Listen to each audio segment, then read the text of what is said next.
So you want to write an MTSR article, Methods and Techniques for Skin Research, for the Journal of Investigative Dermatology. Well, let me tell you what that would be like. I'm JJ Johnson. I have been the coordinating editor for the MTSR articles since 2015, and we have about 150 articles that we have done so far. Let me share with you what the JID's MTSR mission is. First of all, we are hoping to continue to keep the dermatology field moving forward and keep it fresh, and always continue adapting new techniques that we really want to have highlighted in the journal. So the articles are a teaching tool helping to standardize and educate our whole field on the techniques used in skin biology. There are 3 different types of articles. One is an article of a technique that's been used for many years that needs to still be standardized in the field. Maybe it's being employed differently in different parts of the country or world, and it needs to be standardized. So you'd be responsible for publishing the protocol that would be the definitive protocol for that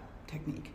We want to keep our field the most rigorous, reproducible research in the world, so that's why we would publish those articles. So the second kind of techniques are cutting-edge techniques being used in other fields that could really benefit the derm world if brought into our field. Third type of article would be an emerging technique that maybe be based on a prior technique that was used in the field, but maybe you've added a twist or made it better, and you can put it in the context of the historical techniques that were used and then showcase how yours is better.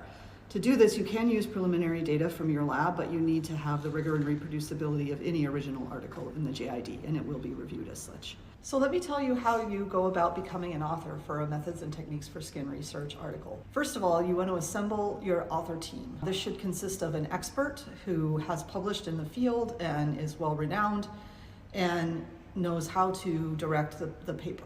We really enjoy it if a trainee author comes on the article as a first author in order to really learn a lot about the technique, but also learn about publishing in the JID. We've been able to build authors for life through this series as we've published 150 articles with trainees. And then you want to build an outline. So you want to say who your authors are, what references you're going to use, and how you're going to construct the article.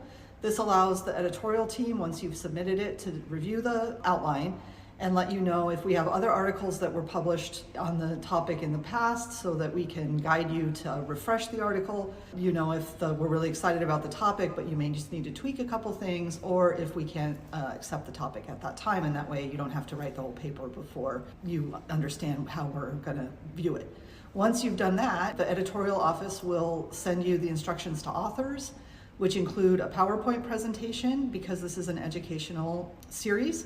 And we want to be able for people to show the slides during a journal club or another kind of class and have them already ready. So that makes it a little bit different than other JID articles. You also will be given a due date. We try to be really flexible with authors about the due date, but please keep to it, because we do need to keep to our publication schedule. Once you've done all that and we've approved it, it's time to get writing and work towards the deadline, and then it will go through peer review. It might have to go through a couple rounds of peer review because we want to season it and get it ready to be a top quality, high educational resource in the field. So I think you're all ready. I hope to hear from you. I hope to hear about your topic ideas and your outlines. I look forward to working with you for the series. Thank you very much. And you can find other articles through the link in the comments section. And I look forward to getting in touch with you. Thanks again. And remember, don't forget your PowerPoint slides or the due date.